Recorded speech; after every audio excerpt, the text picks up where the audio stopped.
Like many of you, I watched the recent documentary, The Social Dilemma, and they made a damning claim about today's social media landscape. They argued that users are both the customer and the commodity. And the same applies for college admissions and higher education, if in different ways. College students are both the customer and the commodity. They pay not just for academics, skills, and social networks, but also the quintessential American college experience. Even during the pandemic, students shelled out tens of thousands of tuition dollars for Zoom university classes, lest they fear being left behind in our meritocratic rat race. Alternatives such as online learning or trade schools may help some consumers, especially from non-college going communities. But online learning is highly unlikely to displace entrenched brick-and-mortar universities whose appeal endures despite the pandemic. Ambitious high school students have little choice but to apply to and be consumers of the services of elite universities. Although the wealthiest students attending the best schools have overwhelming advantages compared to the low-income students that they often tutor to bolster their college resumes, these affluent students buckle under the extreme pressures expected of them. Lack of sleep has become a virtue. Busyness is the default mode of living. Panic attacks are merely an unwelcome occurrence disrupting their rigid, highly planned out schedules. Adulthood seeps deeper and deeper into adolescence. Their teenage dreams and ambitions are commoditized into a late-stage capitalist system that requires them to go into debt to make a living wage. Paradoxically, digital native teens, deprived of unstructured time and glued to their devices, are less prepared than ever to enter an increasingly complex adult world. Nevertheless, the competition within the top 1% and at America's best high schools is intense, and admission spaces are a zero-sum game. One can get ahead only by dominating those below.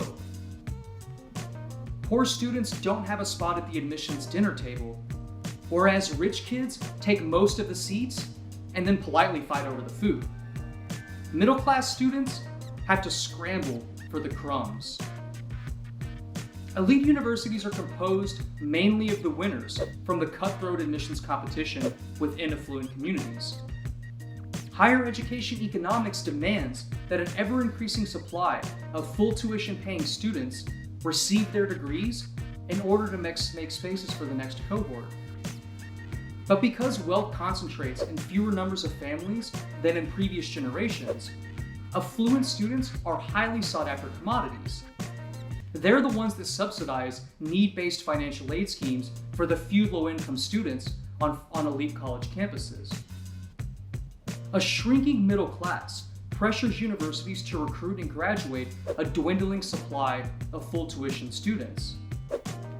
Recruiting wealthy students who are mostly white or Asian comes into conflict with many institutions' supposed commitment to increase education access for first-generation and low-income students, who are often, but not always, Black, Hispanic, or Native American.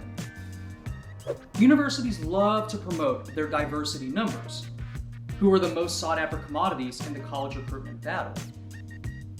But most universities are less interested in student health and well-being than getting you in and out as quickly as possible. Increasing education delivery efficiency is essential to maintain freshman retention and four-year graduation rates. It's more convenient and less of a hassle to push students through with easy A's than it is to enforce curricular rigor. Federal aid such as Pell Grants depends on universities maintaining a certain graduation rate threshold, and their budgets depend on granting you a degree, creating pressure to diminish education quality for a wide variety of reasons. A higher percentage of Pell-eligible student enrollment also boosts a university's ranking, which further entangles the web of incentives that drives the admissions madness. Excellence matters more than well-being, reflected in mental health crises and binge drinking cultures affecting virtually all elite college campuses. Campuses confront pressure to meet their own medical school placement metrics, research grants acquired, and to ensure that their graduates receive prestigious fellowships after graduation, like Fulbright or Rhodes scholarships. Excellent students become advertisement fodder in recruitment brochures targeting prospective students.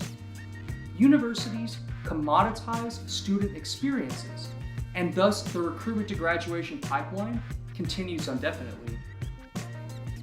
Speaking from first experience, UT Austin published and promoted my undergraduate achievements to attract future students in various official articles and outlets, sometimes even without my consent. One headline regarding my research abroad read, quote, "Some students go to Cancun. This liberal arts undergraduate went to Bosnia and Rwanda," just speaking of me. And this was idiotic in its own right, but it was especially ironic because I read the article while I was literally in the Yucatan near Cancun pursuing an English language teaching certificate.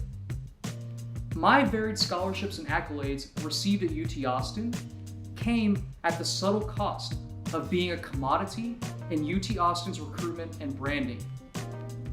So just like in the social media documentary, when it comes to higher education, students and families are both customers and commodities. Thanks for watching. I hope you enjoyed this video.